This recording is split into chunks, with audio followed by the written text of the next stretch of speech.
প্রধানমন্ত্রীর লাল টেলিফোনের তার চুরি হয়েছে। দেশে নিরাপত্তা ব্যবস্থা ও আইন শৃঙ্খলার পরিস্থিতির চরম অবনতির পাশাপাশি সারা দেশে খুন, গুম, ধর্ষণের ঘটনা ঘটছে। এমন অবস্থা চলতে থাকলে দেওয়ালে পিঠ থেকে গেলে রাজপথে আন্দোলনে নামার ঘোষণা দিয়েছেন জামায়াতের কেন্দ্রীয় সহকারী সেক্রেটারি জেনারেল অ্যাডভোকেট এহসানুল মাহবুব জুবায়ের। দুপুরে সাভারের চাপাইন নিউ মডেল স্কুল মাঠে বৃক্ষরোপণ ও গাছ বিতরণ কর্মসূচি শেষে সাংবাদিকদের তিনি কথা জানান। তিনি বলেন, আওয়ামী লীগ এদেশের রাজনীতি করতে পারবে না, তাদের উপর নিষেধাজ্ঞা আছে, তারা গণহত্যাকারী দল। এছাড়া জাতীয় সংসদে আলোচনা করে সরকারের জ্বালানি তেল ও বিদ্যুতের দাম বাড়ানো উচিত ছিল বলেও মন্তব্য করেন তিনি।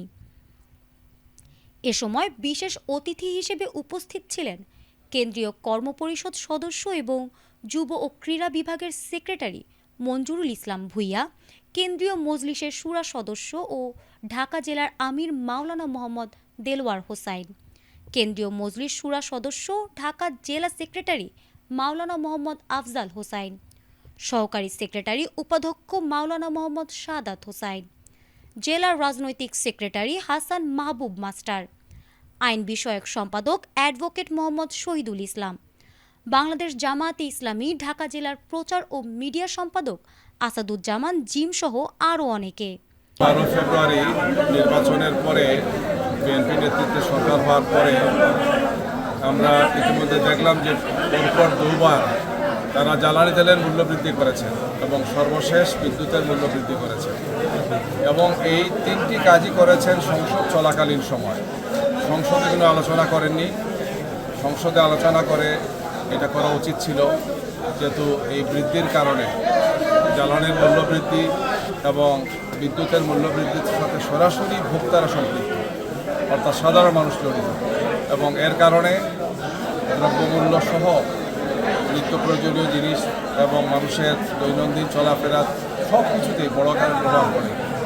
এবং খুবই বেদনাদায়ক একটি বিষয় হচ্ছে যে এই সিদ্ধান্তগুলো তারা মধ্যরাতে নিয়েছে, দিনের বেলাও সিদ্ধান্ত নেন নাই, সংসদকে পাশ কাটিয়েছে, মধ্যরাতে নিয়েছে।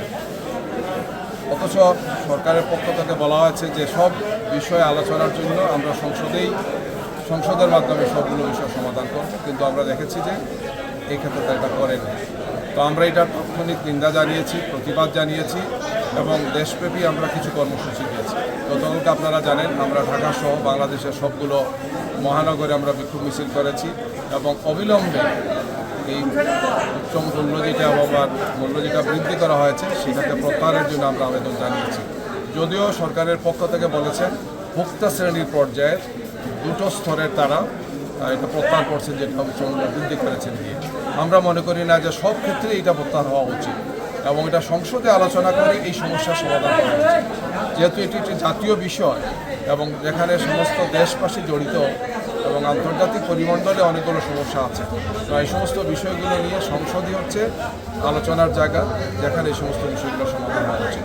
সরকার যদি এক্ষেত্রে দায়িত্বশীল ভূমিকা পালন করেন আমরা সেটাকে ইতিবাচকভাবে নেব। যদি তারা এইভাবে একটার পর একটা গণবিরোধী সিদ্ধান্ত নিতেই থাকেন তাহলে আমাদেরকে সংসদে এবং রাজপথে আন্দোলন করে যেতে হবে, যেটা আমরা এখন করছি সেটাকে আমরা আরও তীব্রতর করব। হচ্ছে যে শুধুমাত্র লাল টেলিফোনের তার না, আসলে তো দেশের বড় আকারে আমরা দেখতে পাচ্ছি যে জনদুর্ভোগের সাথে সাথে গণডাকাতি হচ্ছে। বিশেষ করে বাংলাদেশের সবচেয়ে বৃহৎ ইসলামী শরিয়া ভিত্তিক যে ব্যাংকটা ইসলামী ব্যাংক, যেটা সরকারকে সবচেয়ে বেশি ট্যাক্স দেয়, প্রায় 3 কোটি গ্রাহক এটার সাথে জড়িত। সেই ব্যাংক হাসিনা সরকারের নেতৃত্বে ধ্বংস করা হয়েছে, তার 82,000 কোটি টাকা লুটপাট করা হয়েছে সালামের নেতৃত্বে এবং সহযোগিতা সরকারের তত্ত্বাবধানে হয়েছে। এই সরকারের সে একই পথে হাঁটছে এবং এই ধরনের একটার পর একটা কাজ তারা করছে যেগুলো কোনো অবস্থায় জনগণের জন্য কল্যাণকর নয়। এখন সরকারের সবচেয়ে গুরুত্বপূর্ণ জায়গা হচ্ছে তার মন্ত্রণালয় বা সচিবালয় যেটাকে বলা হয়। সেখানে যদি প্রেসিডেন্ট বা প্রধানমন্ত্রীর জন্য সংরক্ষিত এই ধরনের একটি ভিভিআইপি যোগাযোগ মাধ্যম যেটা ল্যান্ডফোন বলা হয় তার চুরি হয়, এগুলো হচ্ছে সরকারের ব্যর্থতা আমরা মনে করি। এবং বিশেষ করে যে পরিমাণ খুন হচ্ছে, রাহাজানি হচ্ছে, লুটপাট হচ্ছে, ডাকাতি হচ্ছে, অনেকগুলো ঘটনা পরপর হচ্ছে, বিশেষ করে ভয়ঙ্কর কিছু খুন আমরা দেখতে পাচ্ছি এবং মানুষের জীবনযাপনের ক্ষেত্রে মারাত্মক ধরনের সমস্যাগুলো তৈরি হচ্ছে। এক্ষেত্রে স্বরাষ্ট্র মন্ত্রণালয় সরকারকেই দায়িত্ব পালন করতে হবে এবং ভূমিকা পালন করতে হবে, নাহলে জনদুর্ভোগ বাড়বে এবং দেশবাসীর জন্য মারাত্মক ধরনের একটি অসহনীয় পরিবেশ তৈরি হবে। আমরা মনে করি এক্ষেত্রে সরকারের দায়িত্বশীল ভূমিকা পালন করা উচিত।